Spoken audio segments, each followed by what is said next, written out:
बड़ा प्रसिद्ध दोहा है, श्री गुरु चरण सरोज रज निज मन मुकुर सुधार। निज मन मुकुर सुधार, ऐसा कहीं भी लिखा हुआ नहीं है कि गुरु की कृपा हो जाए तो हमारे तन में परिवर्तन हो जाए, या फिर गुरु की कृपा हो जाए तो हमारे धन में परिवर्तन हो जाए। कल हमारी जेब में कुछ नहीं था और गुरु की कृपा हो गई, आज हमारा जेब भर गई। कल हमारे पास साइकिल थी और आज गुरु की कृपा हो गई, हम हेलीकॉप्टर में बैठ गए। ये परिवर्तन का उल्लेख ही नहीं है कहीं, ये तो मामूली परिवर्तन है। कोई राजा महाराजा, कोई नेताओं से परिचय हो जाए तो भी आप हेलीकॉप्टर में घूम सकते हैं, ये तो मामूली बात है।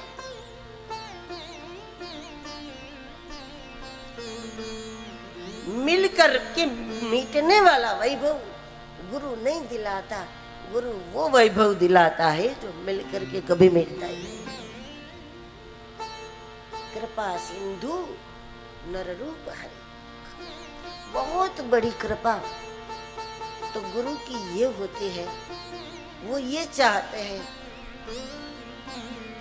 कि परमात्मा का अनुभव करने में, आत्म साक्षात्कार करने में मुझे जितना समय लगा है, मेरे शिष्य को उतना भी समय ना लगे जितना मुझे लगा। अब संसार की भाषा आप देखो, आप सबका अनुभव है। संसार में जब कोई वस्तु आपको जल्दी जल्दी चाहिए तो संसार क्या कहेगा? संसार कहेगा ऐसे नहीं मिलता, हमने भी बहुत मेहनत की है, ऐसे कुछ नहीं हो जाता। वो चाहे आपके पिता हो, आपके बड़े बुजुर्ग कोई भी हो, आपसे वो यही कहते हैं ऐसे थोड़ी मिल जाता है, बहुत मेहनत करनी पड़ती है। हमारी जिंदगी लग गई है ना, तब हमको प्राप्त हुआ, तुम भी अपनी जिंदगी लगाओ। ये संसार की भाषा है, लेकिन सदगुरु तो कृपा सिंधु नर रूप हरि है। वो तो ये चाहते हैं कि आत्म साक्षात्कार करने में, भगवान का दर्शन करने में मुझे अगर 10 साल साधना करनी पड़ी तो मेरे शिष्य को 5 साल भी नहीं लगना चाहिए। मैं उसको अपने अनुभव का प्रसाद दूं।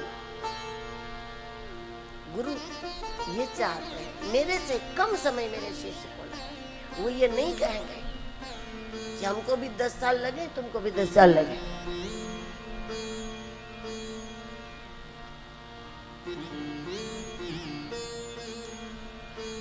गुरु कौन होता है?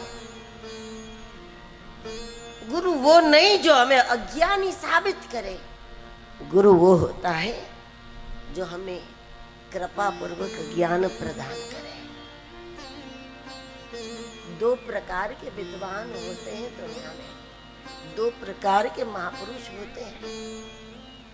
एक वो होता है जो हमें ज्ञान कभी नहीं देता, वो हमेशा हमें अज्ञानी साबित ही करने के चक्कर में रहता है। 15 दिन उनके साथ रहोगे तो आपको 15 दिन में 50 बार बोल देगा कि तुम मूर्ख हो, तुम मूर्ख हो, तुम मूर्ख,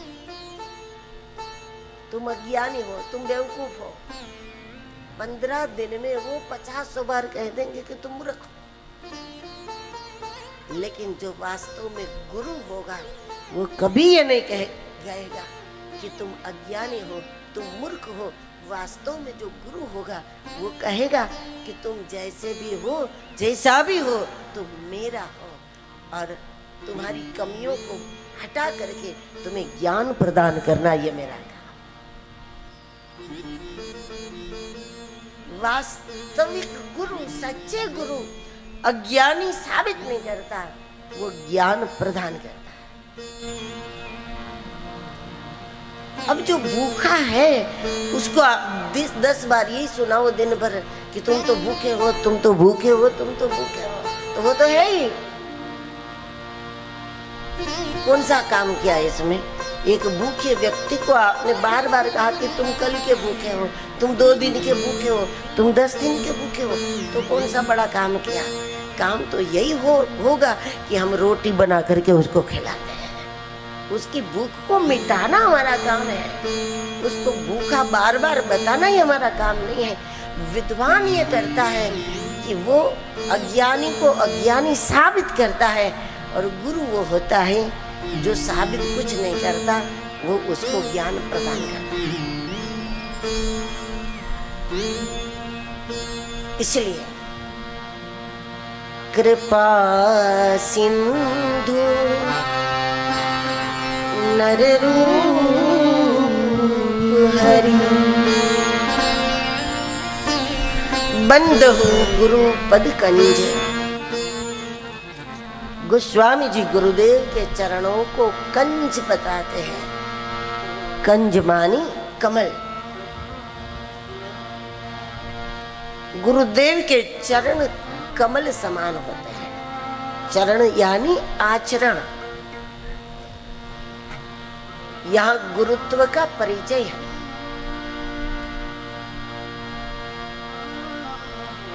जो गुरु होता है, जिसमें गुरुपना प्रकट हो गया है, वो कैसा होगा?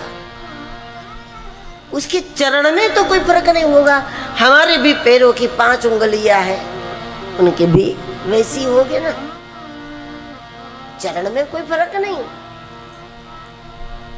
लेकिन बंदहु गुरुपद कंज, जो गुरु पद को प्राप्त कर लेता है, जो गुरु की भूमिका को प्राप्त कर लेता है, गुरु पद है। गुरु एक डिग्री है। जैसे डॉक्टर है, इंजीनियर है, नेता है, नाम नहीं है, वो एक डिग्री है, एक पद है। उसी प्रकार गुरु पद है। जब कोई गुरु पद को प्राप्त कर लेता है तो उनका आचरण कमल जैसा हो जाता है। बंदहु गुरुपद कंज। जैसे कमल पानी में रहकर भी पानी से दूर है, उसको पानी लगता ही नहीं। कीचड़ में रहकर भी कीचड़ से मुक्त है, उसको कीचड़ लगता ही नहीं। उसी प्रकार जब कोई महापुरुष गुरु पद को प्राप्त हो गया तो उसका परिचय यह है कि वो संसार के बीच में रह गए, लेकिन संसार की वासनाओं से पूर्णता हो गई। उनके व्यवहार में सांसारिकता नहीं होगी, उनकी वाणी में सांसारिकता नहीं होगी, उनके आचरण में सांसारिकता नहीं होगी, उनके स्वभाव में सांसारिकता नहीं होगी, क्योंकि वो कंज है, वो कमल जैसा है। जगत से दूर नहीं होता, लेकिन जगत से अनोखा होता है। महापुरुष अगर जगत से दूर चला जाए तो फिर जगत का उद्धार कैसे होगा?